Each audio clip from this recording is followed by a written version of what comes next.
جب ہم گردے فیل ہونے کی بات کرتے ہیں تو اکثر ہم صرف گردوں کے بارے میں سوچتے ہیں، لیکن اصل میں یہ صرف ایک عضو کی کہانی نہیں ہے، یہ پورے جسم کی کہانی ہے۔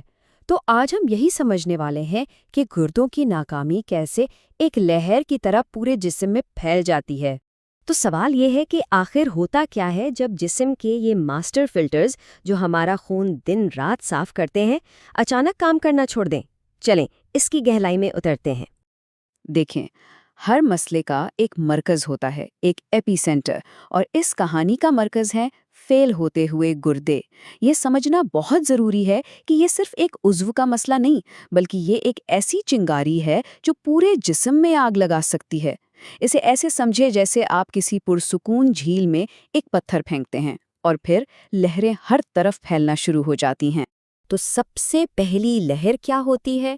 یہ وہ فوری اور براہ راست اثرات ہیں جو گردوں کے بنیادی کام رک جانے سے سامنے آتے ہیں، مطلب ان کے صفائی اور توازن والے کام۔ اچھا، تو سب سے پہلا اور سب سے بڑا مسئلہ جسم کا کچرا یعنی زہریلے مادے باہر نہیں نکل پاتے۔ جب گردے خون کو ٹھیک سے فلٹر نہیں کر پاتے تو یوریا جیسے فضلے خون میں جمع ہونا شروع ہو جاتے ہیں اور یہ زہر بن جاتے ہیں۔ اسی حالت کو یورینیا کہتے ہیں، اور اس کا اثر سیدھا دماغ پر پڑتا ہے، جس سے کنفیوژن ہوتی ہے، سوچنے سمجھنے میں مشکل ہوتی ہے۔ اور صرف یہی نہیں، یہ دل اور پھیپھڑوں کے ارد گرد کی جھلیوں میں سوزش بھی پیدا کر سکتا ہے۔ پھر آتی دوسری لہر، جسم میں پانی اور نمکیات کا توازن بالکل بگڑ جاتا ہے۔ جب فالتو پانی اور نمک جسم سے باہر نہیں نکلتے تو آپ نے دیکھا ہوگا ٹانگوں اور چہرے پر سوجن آ جاتی ہے، جسے ایڈینا کہتے ہیں، اور یہ پانی پھیپھڑوں میں بھی بھر سکتا ہے، جس سے سانس لینا تک مشکل ہو جاتا ہے۔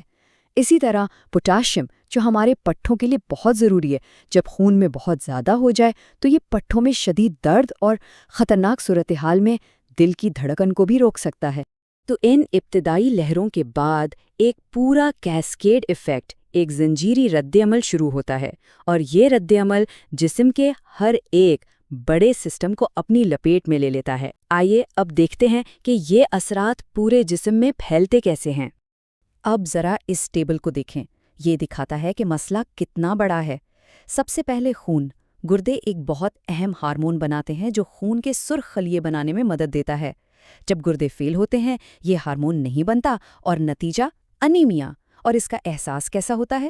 ہر وقت کی شدید تھکاوٹ، سانس کا پھولنا، کمزوری۔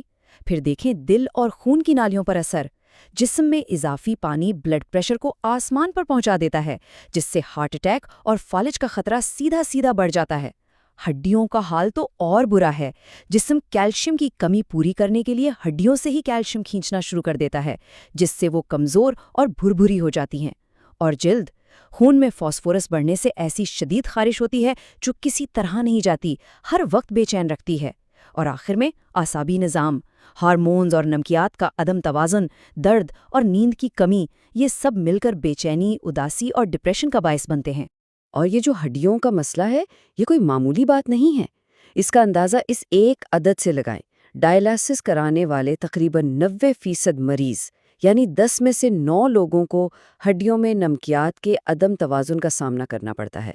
سوچئے یہ کتنا بڑا اور تکلیف دہ مسئلہ ہے۔ اچھا، اب ایک ایسے چھپے ہوئے خطرے کی بات کرتے ہیں جس پر اکثر لوگوں کی توجہ نہیں جاتی، اور وہ ہے دواؤں کا استعمال۔ گردوں کی ناکامی کی حالت میں ایک بالکل عام نارمل دوا کی خوراک بھی زہریلی ثابت ہو سکتی ہے۔ اور یہ کوئی سنی سنائی بات نہیں ہے۔ KDIGO جو گردوں کی بیماریوں پر ایک عالمی اتھارٹی ہے، وہ بالکل واضح طور پر کہتا ہے کہ گردوں کے مریضوں کے لیے دوا کی خوراک کو ایڈجسٹ کرنا علاج کا ایک لازمی اور معیاری حصہ ہے۔ اسے نظر انداز کرنا مطلب جان کو خطرے میں ڈالنا ہے۔ تو سوال یہ ہے کہ ایسا ہوتا کیوں ہے؟ دیکھیں، بات بہت سیدھی ہے۔ پہلا قدم، ناکام گردے دوا کو خون سے ٹھیک طرح فلٹر نہیں کر پاتے۔ دوسرا قدم، اس وجہ سے دوا جسم میں خطرناک حد تک جمع ہونا شروع ہو جاتی ہے، مطلب جو ایک نارمل خوراک تھی وہ اب ایک اوور ڈوز بن چکی ہے۔ اور تیسرا قدم، نتیجہ بہت سنگین سائیڈ ایفیکٹس۔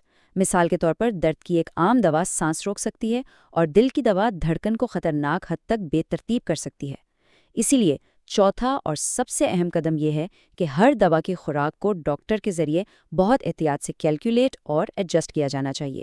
تو پھر اس پوری پیچیدہ صورتحال کو سنبھالا کیسے جاتا ہے؟ ظاہر ہے جب گردے اپنا کام چھوڑ دیتے ہیں تو ہمیں ان کے کام کو بدلنے کے لیے کسی علاج کی ضرورت پڑتی ہے۔ اس کے لیے ہمارے پاس 3 بنیادی راستے ہیں۔ ایک ہے ہیموڈائلائسس، جس میں ایک مشین خون صاف کرتی ہے۔ دوسرا ہے پیریٹونیل ڈائلائسس، جو پیٹ کے ذریعے کیا جاتا ہے۔ اور تیسرا اور سب سے بہترین حل گردے کی پیوند کاری یعنی کڈنی ٹرانسپلانٹ۔ لیکن سب سے اہم بات یہ ہے کہ ناقابل تلافی نقصان ہونے سے پہلے ہی یہ علاج شروع کر دیے جائے۔ اور آخر میں ایک بہت اہم سوال جو ذہن میں آتا ہے کہ اگر گردے جسم کے ہر ایک نظام سے اس قدر جڑے ہوئے ہیں تو کیا ہمارا صحت کو دیکھنے کا اپنا نظریہ بھی اتنا ہی جڑا ہوا ہے؟ شاید ہمیں اپنی صحت کے بارے میں ٹکڑوں میں نہیں بلکہ ایک مکمل مربوط نظام کے طور پر سوچنے کی ضرورت ہے۔